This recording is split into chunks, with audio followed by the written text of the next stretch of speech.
ನೋಡಿ, ಕಳೆದ ಕೆಲವು ದಿನಗಳಿಂದ ಭಾರತೀಯ ಜನತಾ ಪಾರ್ಟಿ ಮಾನ್ಯ ಮುಖ್ಯಮಂತ್ರಿಗಳು ಈ ರಾಜ್ಯ ಸರ್ಕಾರ ಪೆಟ್ರೋಲ್ ಮತ್ತು ಡೀಸೆಲ್ ದರ ಏನು ಜಾಸ್ತಿ ಮಾಡಿದ್ದಾರೆ, ಇದರ ವಿರುದ್ಧ ನಾವು ಪ್ರತಿಭಟನೆಯನ್ನು ನಾವು ಮಾಡ್ತಾ ಇದ್ದೇವೆ. ಇವತ್ತು ಸಹ ರಾಜ್ಯಾದ್ಯಂತ ಎಲ್ಲ ಜಿಲ್ಲಾ ಕೇಂದ್ರಗಳಲ್ಲಿ, ತಾಲೂಕು ಕೇಂದ್ರಗಳಲ್ಲಿ ರಸ್ತೆ ತಡೆ ಮಾಡುವ ಮೂಲಕ ಇವತ್ತು ಈ ರಾಜ್ಯ ಸರ್ಕಾರದ ನಿರ್ಧಾರದ ವಿರುದ್ಧ ಪ್ರತಿಭಟನೆ ಮಾಡ್ತಾ ಇದ್ದೇವೆ. ಇವತ್ತು ಬೆಂಗಳೂರಿನಲ್ಲಿ ನಾವು ಸೈಕಲ್ ಜಾಥಾ ಮೂಲಕ ಈ ಸರ್ಕಾರವನ್ನು ಎಚ್ಚರಿಸ್ತಕ್ಕಂಥ ಕೆಲಸ ನಾವು ಮಾಡ್ತಾ ಇದ್ದೇವೆ. ಆದರೆ ಬಂಡ ಸರ್ಕಾರ ಇವ್ರು ಯಾವುದೂ ಕೂಡ ತೀರ್ಮಾನವನ್ನು ಹಿಂತೆಗೆದುಕೊಳ್ಳತಕ್ಕಂಥ ಪ್ರಯತ್ನವೂ ಮಾಡ್ತಾ ಇಲ್ಲ, ಚಿಂತನೆಯೂ ಕೂಡ ಮಾಡ್ತಾ ಇಲ್ಲ.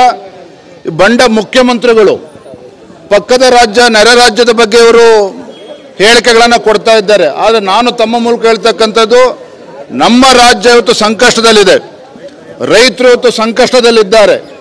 ಕಳೆದ 6 ತಿಂಗಳಿಂದ ಇವತ್ತು ರೈತರು ಇವತ್ತು ಬರಗಾಲದಿಂದ ಪರದಾಡ್ತಾ ಇದ್ದಾರೆ.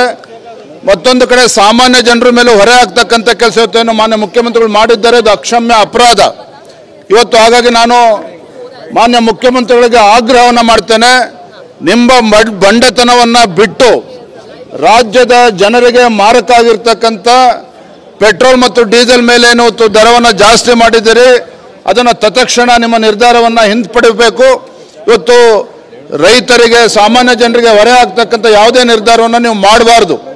ಮತ್ತೊಂದು ಕಡೆ ಸಚಿವರು ಹೇಳ್ತಾರೆ KSRTC ಬಸ್ ದರ ಜಾಸ್ತಿ ಮಾಡ್ತೀವಿ ಅಂತ ಹೇಳ್ತಾರೆ. ಮತ್ತೊಂದು ಕಡೆಯಲ್ಲಿ ಬೆಂಗಳೂರು ಮಹಾನಗರದಲ್ಲಿ ನೀರಿನ ದರ ಜಾಸ್ತಿ ಮಾಡ್ತೀವಿ ಅಂತ ಹೇಳ್ತಾರೆ. ಮತ್ತೊಂದು ಕಡೆ ಪೆಟ್ರೋಲ್ ಡೀಸೆಲ್ ನಿರ್ಧಾರ ರಾಜ್ಯದ ಜನರಿಗೆ ಇವತ್ತು ಶಾಪ್ ಆಗಿ ಪರಿಣಮಿಸ್ತಾ ಇದೆ ರಾಜ್ಯ ಸರ್ಕಾರ. ಹಾಗಾಗಿ ಇವತ್ತು ನಾವು ರಾಜ್ಯದ ಜನರ ಪರವಾಗಿ ಭಾರತೀಯ ಜನತಾ ಪಾರ್ಟಿ ಹೋರಾಟವನ್ನು ಕೈಗೆತ್ತಿಕೊಂಡಿದ್ದೇವೆ. ಮುಖ್ಯಮಂತ್ರಿಗಳು, ಕಾಂಗ್ರೆಸ್ ಸರ್ಕಾರ ತನ್ನ ನಿರ್ಧಾರದಿಂದ ಹಿಂದೆ ತೆಗೆದುಕೊಳ್ತಕ್ಕಂಥವರೆಗೂ ಸಹ ನಾವು ಹೋರಾಟದಿಂದ ಹಿಂಸರಿದಕ್ಕಂಥ ಪ್ರಶ್ನೆ ಬರೋದಿಲ್ಲ.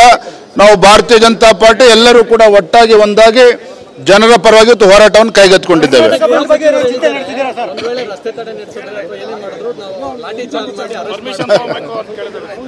ಮೂರ್ಖತನದ ಪರಮಾವಧಿ.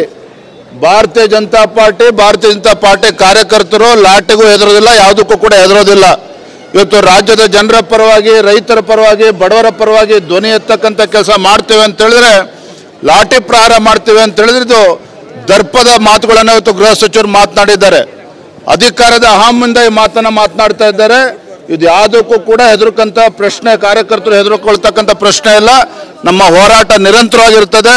ಈ ಸರ್ಕಾರ ತನ್ನ ನಿರ್ಧಾರದಿಂದ ಹಿಂದೆ ಸರಿಬೇಕು, ಪೆಟ್ರೋಲ್ ಡೀಸೆಲ್ ದರವನ್ನು ಕಡಿಮೆ ಮಾಡಬೇಕು, ಅಲ್ಲಿವರೆಗೂ ಕೂಡ ಹೋರಾಟವನ್ನು ನಿಲ್ಲಿಸೋದಿಲ್ಲ.